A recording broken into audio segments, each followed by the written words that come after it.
नमस्कार। Shankar study point में सभी विद्यार्थियों का स्वागत है। मैं आलोक तिवारी आज आप सभी लोगों के लिए भूगोल के भारत की स्थिति एवं विस्तार से महत्वपूर्ण क्वेश्चंस को लेके आए हैं। चलिए शुरू करते हैं। यहाँ पे देखिए क्वेश्चन है हम लोगों का कि प्राचीन भारतीय भौगोलिक मान्यता के अनुसार भारतवर्ष द्वीप का अंग है। क्या पुष्कर द्वीप है, जम्बू द्वीप है, कांच द्वीप है या कुश द्वीप है? बताइए कौन सा ऑप्शन सही होगा इसमें। तो इसमें हमारा जो ऑप्शन सही होता है वह ऑप्शन सही होता है ऑप्शन नंबर 2। कौन सा सही होता है? Option number 2। इसको देख लेते हैं। यहाँ पे लिखा है कि पौराणिक भूगोल के अनुसार जम्मू द्वीप भूलोक के सप्त महाद्वीपों में से एक है। यह द्वीप पृथ्वी के केंद्र में स्थित है।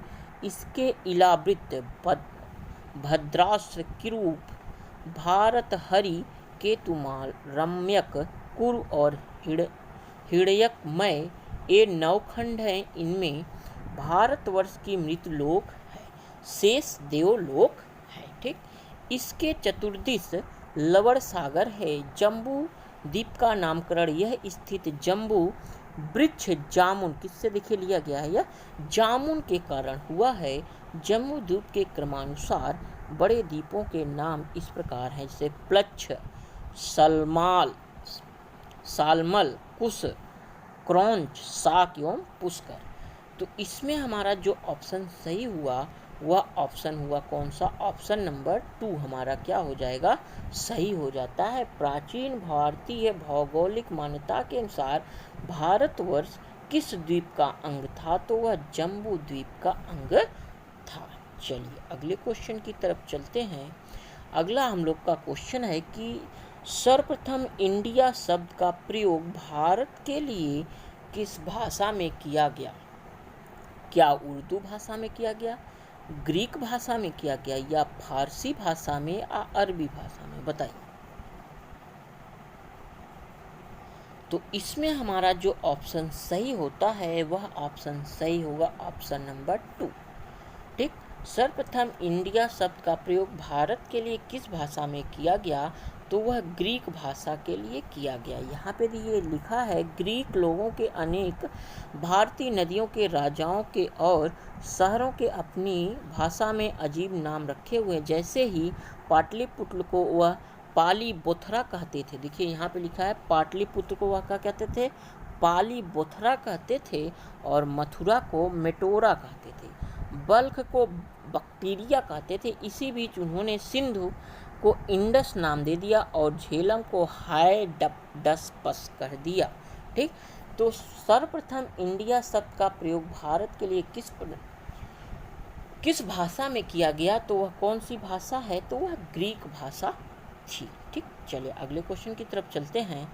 अगला क्वेश्चन ये है, बताइए भारत के मुख्य भूमि दक्षिण सीमा है। भारत की मुख्य भूमि की दक्षिणी सीमा है 4 अंश 4 सेकेंड उत्तरी अक्षांश, 7 अंश 4 सेकेंड उत्तरी अक्षांश, 8 अंश 4 सेकेंड उत्तरी अक्षांश, 6 अंश 8 सेकेंड उत्तरी अक्षांश। तो बताइए कौन सा ऑप्शन सही होगा हमारा? तो इसमें हमारा जो ऑप्शन होगा भारत की मुख्य भूमि की दक्षिणी सीमा 8 अंश 4 सेकेंड उत्तरी अक्षांश। ठीक, देख लीजिए यहाँ पर लिखा है कि भारत 8 अंश 4 सेकेंड उत्तरी अक्षांश से 37 अंश उत्तरी अक्षांश, 37 अंश 6 सेकेंड उत्तरी अक्षांश तथा 68 अंश 7 सेकेंड पूर्वी देशांतर विस्तार लगभग कितना हुआ है? 300 है। यहाँ पे देखिए एक महत्वपूर्ण बात लिखी है कि देश का विस्तार किधर से उत्तर से दक्षिण तक का 3214 किलोमीटर और पूर्व से पश्चिम तक का 2933 किलोमीटर है। ये भी क्वेश्चन में बन सकता है कि उत्तर से दक्षिण तक कितना किलोमीटर है? तो 3214 किलोमीटर है और पूर्व से पश्चिम तक 2933 किलोमीटर है। चलिए अगले क्वेश्चन की तरफ चलते हैं। अगला क्वेश्चन ए है, भारतीय मानक समय आधारित है। बताइए। क्या 80 अंश पूर्व देशांतर पर, 80 अंश पश्चिम देशांतर पर, 82 अंश 3 सेकंड पूर्व देशांतर पर, 82 अंश 3 सेकंड पश्चिम देशांतर पर? तो इसमें हमारा जो ऑप्शन सही होता है वह ऑप्शन सही होगा 82 अंश 30 पूर्व देशांतर पर। ठीक है, कौन सा सही? तो इसमें हमारा जो ऑप्शन सही होगा भारत में 82.5 अंश पूर्वी देशांतर, तो जो इलाहाबाद के निकट नैनी से गुजरती है के समय मानक समय माना गया है। भारत का मानक GMT से 82.5 पूर्व है, जिसका अर्थ है कि हमारा मानक समय ग्रीनविच के मानक समय से 5.5 घंटे आगे, अर्थात इंग्लैंड में जब दोपहर 12 बजता है का समय होता है तो भारत में शाम के 5:30 बजते हैं। ठीक, चलिए अगले क्वेश्चन की तरफ चलते हैं। अगला क्वेश्चन देखते हैं। अगला है भारत का, देख लीजिए अगला क्वेश्चन क्या है कि भारत का प्रमाणिक समय उस स्थान का स्थानीय समय है जो है स्थित है दिल्ली के समीप है, कोलकाता के समीप है, इलाहाबाद के समीप है, भोपाल के समीप है। बताइए किसके समीप है भारत का प्रमाणिक समय स्थान? बताइए। तो वह इलाहाबाद के समीप है। ठीक है, भारत के पूर्वी देशांतर जो इलाहाबाद के निकट नैनी से गुजरती है के समय को मानक समय माना गया है। तो कौन सा ऑप्शन सही होता? Option number 3। ठीक है, इलाहाबाद के समीप से माना गया है। चलिए अगले क्वेश्चन की तरफ चलते हैं। इंडियन स्टैंडर्ड टाइम और ग्रीनविच मीन टाइम में कितना अंतर है? इंडियन स्टैंडर्ड टाइम और ग्रीनविच मीन टाइम में कितना अंतर है? ठीक है, पहला ऑप्शन है 5 घंटे 10 मिनट, 5 घंटे 20 मिनट, 5 घंटे 30 मिनट, 5 घंटे 40 मिनट। बताइए कौन सा सही होगा? तो इसमें हमारा जो ऑप्शन सही होता है वह ऑप्शन होगा कितने घंटे का? बताइए, 5.5 घंटे का होता है। ठीक है, 5.5 घंटे का जो ऑप्शन है, मतलब यहाँ पे कौन सा ऑप्शन सही होता है? तो 3rd ऑप्शन। ठीक है, यहाँ पे देखिए लिखा भी है कि भारत में पूर्वी देशांतर जो कि इलाहाबाद के निकट नैनी से गुजरती है मानक समय माना गया है। यह समय ग्रीनविच समय से 5.5 घंटे आगे रहता है। अतः जब ग्रीनविच में दोपहर 12 बजे तो उस समय भारत में शाम कितना बजता है? 5:30 बजता है। चलिए अगले क्वेश्चन को देखते हैं। अगला क्वेश्चन है कि भारत का धुर दक्षिणी भाग की विषुवत रेखा से दूरी कितनी है? 776 किलोमीटर है या 867 किलोमीटर है, 876 किलोमीटर है, 916 किलोमीटर है? बताइए कौन सा ऑप्शन सही होगा? तो इसमें हमारा जो ऑप्शन सही होगा वह ऑप्शन सही होता है ऑप्शन नंबर 3rd, 876 किलोमीटर है। ठीक, भारत का सबसे दक्षिणी बिंदु इंदिरा पॉइंट, कौन सा? इंदिरा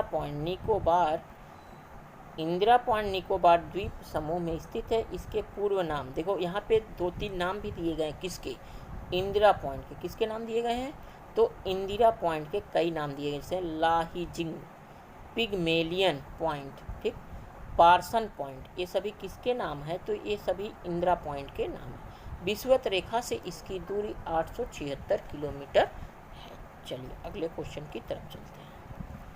चलिए अगला क्वेश्चन है कि भारत की स्थलीय सीमा की लंबाई कितनी है? बताइए, भारत की स्थलीय सीमा की लंबाई कितनी है? क्या 6100 किलोमीटर है, 7516.5 किलोमीटर है, 1200 किलोमीटर है, 15200 किलोमीटर है? बताइए कौन सा ऑप्शन सही होगा इसमें? तो इसमें हमारा जो ऑप्शन सही होता है वह सही होता है ऑप्शन नंबर 4, 15200 किलोमीटर। भारत की कुल स्थलीय सीमा की लंबाई 15106 या 15200 या 15280 किलोमीटर, जो कि भारत के 17 राज्यों को छूती है, 7 देशों के साथ लगती भी है। ठीक है, किसकी? भारत की स्थलीय सीमा, जो सीमा है वह 17 राज्यों को छूती है और 7 देशों को छूती थी। इसमें 15200 किलोमीटर की लंबाई है। चलिए अगले क्वेश्चन की तरफ चलते हैं। द्वीपों सहित भारत के तट रेखा की लंबाई कितनी है? क्या यह 6100 किलोमीटर है, 6200 है, 7516.5, 8000 किलोमीटर? तो बताइए कौन सा ऑप्शन सही हो। तो इसमें जो ऑप्शन सही होता है ऑप्शन नंबर थर्ड, 7516 किलोमीटर है। कितना है? 7000। देखिए यहाँ लिखा है भारत की तटीय सीमा 7516.6 किलोमीटर हो जाती है। चलिए अगले क्वेश्चन की तरफ चलते हैं। अगला हम लोग का जो क्वेश्चन है, भारत की उत्तर से दक्षिण तक, ये भी बताया गया था क्वेश्चन में, भारत की उत्तर से दक्षिण तक की लंबाई कितनी है? 2933 किलोमीटर, 3214, 3124, 3412। बताइए कौन सा ऑप्शन सही होगा। भारत के कहाँ से उत्तर से दक्षिण की लंबाई पूछ रहा है, तो इसमें हमारा जो ऑप्शन सही होगा वह ऑप्शन सही होता है ऑप्शन नंबर 2, 3214 किलोमीटर। 8201/2 पूर्वी देशांतर इसके मध्य से गुजरती है, जो कि इसके मानक समय भी है। पूर्व से पश्चिम तक इसकी लंबाई 2933 किलोमीटर था। उत्तर से दक्षिण तक लंबाई 3214 किलोमीटर है। तो उत्तर से दक्षिण की कितनी हो गई? 3214 किलोमीटर। और अगर पूर्व से पश्चिम की बात करें तो 2933 किलोमीटर है। तो ये आज थे आप सभी लोगों के लिए भूगोल से भारत की स्थिति एवं विस्तार से महत्वपूर्ण 10 question. Shankar study point channel को सब्सक्राइब करिए, शेयर करिए, लाइक करिए और बेल आइकन को प्रेस करिए, जिससे आने वाली सभी वीडियो को विद्यार्थी सबसे पहले देख सके। थैंक्स।